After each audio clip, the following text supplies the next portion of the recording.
Hi hello friends, welcome back to my channel. ನಾನಿವತ್ತು ಈ ವೆದರಿಗೆ ಸೂಟಾಗುವಂಥ ತುಂಬಾ ಕ್ರಿಸ್ಪಿಯಾಗಿರುವಂಥ ಕುರ್ಕುರೆಯನ್ನು ಮನೆಯಲ್ಲೇ ಯಾವ ರೀತಿ ಮಾಡೋದಂತ ಹೇಳ್ಕೊಡ್ತಾ ಇದ್ದೀನಿ. ತುಂಬಾ ಟೇಸ್ಟಿಯಾಗಿರುವಂಥ ಕುರ್ಕುರೆ. ಈಗ ಈ ಕುರ್ಕುರೆ ಸ್ನ್ಯಾಕ್ಸ್ನ ಯಾವ ರೀತಿ ಮಾಡೋದಂತ ನೋಡೋಣ. ಮೊದಲಿಗೆ ನಾನು ಕುಕ್ಕರ್ನ ತೊಗೊಂಡಿದ್ದೀನಿ. ಕುಕ್ಕರ್ಗೆ ಚೆನ್ನಾಗಿ ತೊಳೆದಿರುವಂಥ 2 ಆಲೂಗೆಡ್ಡೆಗಳನ್ನ 2 ಭಾಗಕ್ಕೆ ಎತ್ಬಿಟ್ಟು ಹಾಕ್ಕೊಂಡಿದ್ದೀನಿ. ಅದಕ್ಕೆ ನೀರನ್ನು ಕೂಡ ಹಾಕ್ಕೊಂಡಿದ್ದೀನಿ. ಹಾಗೆಯೇ ಉಪ್ಪನ್ನು ಕೂಡ ಹಾಕೊಂಡ್ಬಿಟ್ಟು ಬೇಯಿಸ್ಕೊಳ್ಬೇಕು. ನೋಡಿ, ಅದು ವಿಷಲ್ ಹೊಡೆಯೋತ್ತಿಗೆ ನಾವು ಇನ್ನೊಂದು ಕಡೆ ಒಂದು ಪಾತ್ರೆಯನ್ನು ಇಟ್ಕೊಂಡ್ಬಿಟ್ಟು ಅದಕ್ಕೆ ಎಣ್ಣೆಯನ್ನು ಹಾಕ್ಕೊಳ್ಬೇಕು. ಎಣ್ಣೆಯನ್ನು ಸ್ವಲ್ಪ ಚೆನ್ನಾಗಿ ಕಾಯಿಸ್ಕೊಳ್ಬೇಕು. ಎಣ್ಣೆ ಕಾಯಿದೆ, ಇದಕ್ಕೆ ಸ್ವಲ್ಪ ಜೀರಿಗೆಯನ್ನು ಹಾಕ್ಕೊಳ್ಬೇಕಾಗುತ್ತೆ. ಜೀರಿಗೆಯನ್ನು ಅದರಲ್ಲಿ ಫ್ರೈ ಮಾಡ್ಕೊಳ್ಬೇಕು. ನೋಡಿ, ಈಗ ಜೀರಿಗೆ ಚೆನ್ನಾಗಿ ಫ್ರೈ ಆಗಿದೆ. ಈಗ ಅದಕ್ಕೆ 2 ಕಪ್ಪಿನಷ್ಟು ನೀರನ್ನು ಸೇರಿಸ್ಕೊಳ್ತಾ ಇದ್ದೀನಿ. ನಾನಿಲ್ಲಿ 1 ಕಪ್ಪಿನಷ್ಟು ಸೂಜಿ ರವೆ ಅಥವಾ ಚಿರೋಟಿ ರವೆಯನ್ನು ತಗೊಂಡಿದ್ದೀನಿ. ಹಾಗಾಗಿ ನಾನಿಲ್ಲಿ 2 ಕಪ್ಪಿನಷ್ಟು ನೀರನ್ನು ಸೇರಿಸ್ಕೊಳ್ತಾ ಇದ್ದೀನಿ. ನೋಡಿ, 2 ಕಪ್ ನೀರು ಹಾಕಿದ್ದೀನಿ. ಈಗ ಇದಕ್ಕೇನೆ ರುಚಿಗೆ ತಕ್ಕಷ್ಟು ಸಣ್ಣುಪ್ಪನ್ನು ಸೇರಿಸ್ಕೊಳ್ತಾ ಇದ್ದೀನಿ. ನೀವು ಸಣ್ಣುಪ್ಪನ್ನೇ ಹಾಕಬೇಕು. ಅರಳುಪ್ಪು ಹಾಕಿದರೆ ಅದು ಕರಗಲ್ಲ. ಹಾಗಾಗಿ ನಾವು ಸಣ್ಣುಪ್ಪನ್ನೇ ಹಾಕಬೇಕಾಗುತ್ತೆ. ನೀವು ಯಾವುದೇ ಈವ್ನಿಂಗ್ ಸ್ನ್ಯಾಕ್ಸ್ ಮಾಡಿದಾಗ ನಮಗೆ ಓಂಕಾಳು ಇರಲೇಬೇಕು. ಅದಿದ್ದಾಗಲೇ ನಿಮಗೆ ಈವ್ನಿಂಗ್ ಸ್ನ್ಯಾಕ್ಸ್ ತುಂಬಾ ಟೇಸ್ಟಿಯಾಗಿ ಬರೋದು. ಈಗ ನೋಡಿ, ನಾನು ಓಂಕಾಳನ್ನು ಸೇರಿಸ್ಕೊಂಡಿದ್ದೀನಿ. ಹಾಗೆಯೇ ಚಿಲ್ಲಿ ಫ್ಲೇಕ್ಸ್ನ ಸ್ವಲ್ಪ ಹಾಕ್ಕೊಂಡಿದ್ದೀನಿ. ಅಚ್ಚ ಖಾರದ ಪುಡಿಯನ್ನು ಖಾರಕ್ಕೆ ಬೇಕಾಗುವಷ್ಟು ಹಾಕೊಳ್ಬೇಕು. ಗರಂ ಮಸಾಲವನ್ನು 1/4 ಸ್ಪೂನಿನಷ್ಟು ಹಾಕೊಳ್ತಾ ಇದ್ದೀನಿ. ನೋಡಿ, ಈಗ ಇದೆಲ್ಲ ಚೆನ್ನಾಗಿ ಕುದಿಬೇಕು. ಮಕ್ಕಳು ಸಾಮಾನ್ಯವಾಗಿ ಕಾನ್ವೆಂಟಿಂದ ಬಂದಾಗ ಅಥವಾ ಸ್ಕೂಲಿಂದ ಬಂದಾಗ ಏನಾದರೂ ಸ್ನ್ಯಾಕ್ಸ್ನ ಹುಡುಕ್ತಿರ್ತಾರೆ. ಆ ಟೈಮಲ್ಲಿ ಇಂಥ ಕುರ್ಕುರೆಯನ್ನು ಮಾಡಿಟ್ಟು ತುಂಬಾ ಇಷ್ಟ ಆಗುತ್ತೆ ಮಕ್ಕಳಿಗೆ. ಇದಕ್ಕೆ ನಾನೀಗ 1 ಈರುಳ್ಳಿಯನ್ನು ಸಣ್ಣದಾಗಿ ಹೆಚ್ಚಿ ಹಾಕೊಳ್ತಾ ಇದ್ದೀನಿ. ನೋಡಿ, ಚೆನ್ನಾಗಿ ಈಗ ಅದನ್ನೆಲ್ಲ ಕೈ ಆಡ್ಕೊಳ್ಳಿ. ಇದು ಸ್ವಲ್ಪ ಚೆನ್ನಾಗಿ ಕುದಿಬೇಕು, ಅಲ್ಲಿವರೆಗೂ ಬಿಡಿ. ನೋಡಿ, ಈಗ ಚೆನ್ನಾಗಿ ಕುದೀತಾ ಇದೆ.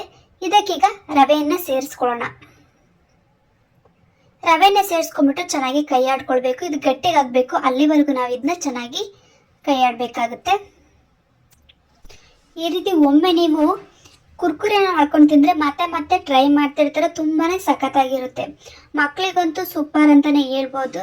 ಮಕ್ಕಳೆಲ್ಲ ಕುರ್ಕುರೆ ಪ್ಯಾಕೆಟ್ ತಂದು ತಿನ್ನೋ ಬದಲು ಈ ರೀತಿ ಒಮ್ಮೆ ಟ್ರೈ ಮಾಡಿಕೊಡಿ ನೀವೇನೇ ಮನೆಯಲ್ಲಿ. ತುಂಬಾ ಚೆನ್ನಾಗಿರುತ್ತೆ.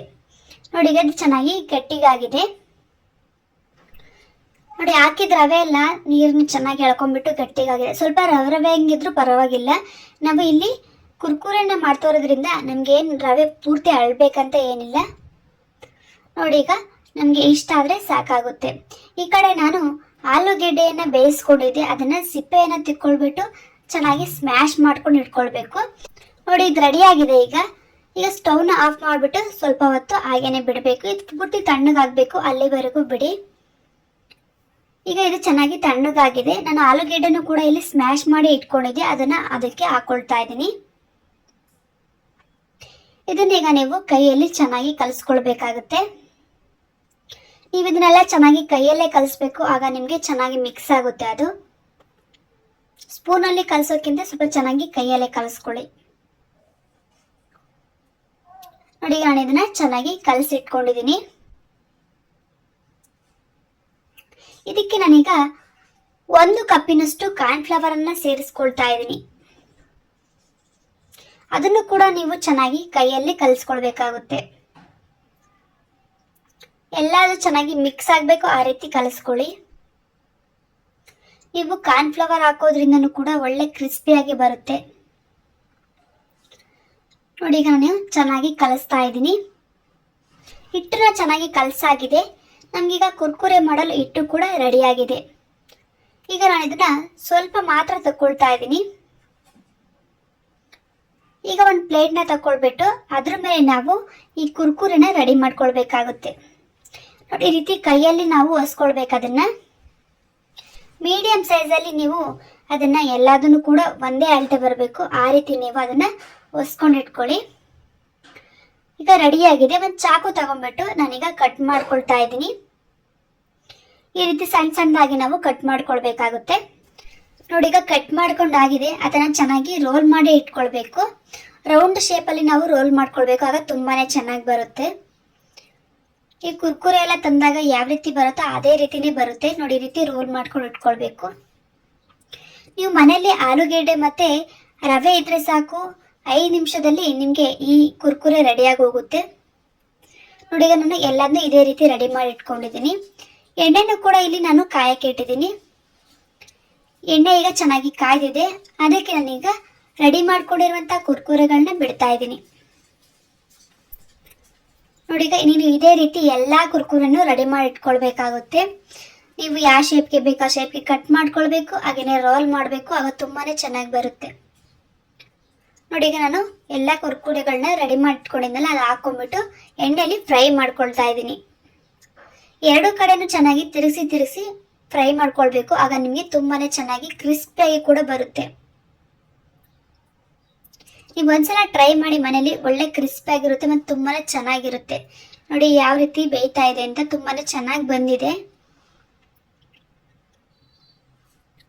ಈಗ ನಾನು ಎರಡು ಕಡೆನೂ ಚೆನ್ನಾಗಿ ಬೇಯಿಸ್ಕೊಳ್ತಾ ಇದ್ದೀನಿ. ನೀವು ಚೆನ್ನಾಗಿ ಎರಡು ಕಡೆ ಬೇಯಿಸೋದ್ರಿಂದ ಒಳ್ಳೆ ಕ್ರಿಸ್ಪಿಯಾಗಿ ಬರುತ್ತೆ, ತುಂಬಾ ಟೇಸ್ಟಿಯಾಗೂ ಕೂಡ ಇರುತ್ತೆ. ನೀವು ಇದನ್ನು ಬೇಯಿಸ್ಕೊಳ್ಬೇಕಿದ್ರೆ ಆದಷ್ಟು ಮೀಡಿಯಂ ಫ್ಲೇಮಲ್ಲಿ ಇಟ್ಟು ಬೇಯಿಸ್ಕೊಳ್ಳಿ. ತುಂಬ ಲೋ ಫ್ಲೇಮಲ್ಲಿ ಇಲ್ಲಾಂದರೆ ಹೈ ಫ್ಲೇಮಲ್ಲಿ ಇಟ್ಟು ಬೇಯಿಸೋಕೆ ಹೋಗಬೇಡಿ. ಲೋ ಫ್ಲೇಮಲ್ಲಿ ಇಟ್ಬಿಟ್ರೆ ನಿಮಗೆ ಬೇಯೋದು ತುಂಬಾ ಲೇಟ್ ಆಗುತ್ತೆ, ಹಾಗೆಯೇ ಅದೆಲ್ಲ ಒಡ್ಕೊಳ್ಬಿಡುತ್ತೆ. ಹಾಗಾಗಿ ನೀವು ಆದಷ್ಟು ಮೀಡಿಯಂ ಫ್ಲೇಮಲ್ಲಿ ಇಟ್ಟು ಬೇಯಿಸ್ಕೊಳ್ಳಿ. ನೋಡಿ ಈಗ ನಮಗೆ ಚೆನ್ನಾಗಿ ಫ್ರೈ ಆಗಿದೆ. ನಾನೀಗ ಒಂದು ಪ್ಲೇಟ್ಗೆ ಶಿಫ್ಟ್ ಮಾಡ್ಕೊಳ್ತಾ ಇದ್ದೀನಿ. ತುಂಬಾ ಚೆನ್ನಾಗಿ ಬಂದಿದೆ. ಇವತ್ತಿನ ಈ ವಿಡಿಯೋದಲ್ಲಿ ಕುರ್ಕುರೆಯನ್ನು ಯಾವ ರೀತಿ ಮಾಡೋದಂತ ಹೇಳ್ಕೊಟ್ಟಿನಿ. ಅದರಲ್ಲೂ ಮಕ್ಕಳಿಗೆ ತುಂಬಾ ಫೇವ್ರೇಟ್ ಆಗಿರುವಂಥ ಕುರ್ಕುರೆ. ನೀವು ಮನೇಲಿ ಟ್ರೈ ಮಾಡಿ, ತುಂಬಾ ಚೆನ್ನಾಗಿ ಬರುತ್ತೆ. ಮಕ್ಕಳಿಗಂತೂ ತುಂಬಾ ಇಷ್ಟ ಆಗುತ್ತೆ, ನಿಮಗೂ ಕೂಡ ಇಷ್ಟ ಆಗುತ್ತೆ. ಇವತ್ತಿನ ಈ ಕುರ್ಕುರೆ ವಿಡಿಯೋ ನಿಮಗೆ ಇಷ್ಟ ಆಗಿದ್ರೆ ಲೈಕ್ ಮಾಡಿ, ಶೇರ್ ಮಾಡಿ, ಸಬ್ಸ್ಕ್ರೈಬ್ ಆಗಿ ನಮ್ಮ ಎಲ್ಲ ವಿಡಿಯೋಗಳನ್ನು ನೋಡ್ತಾ ಇರಿ. ಧನ್ಯವಾದಗಳು.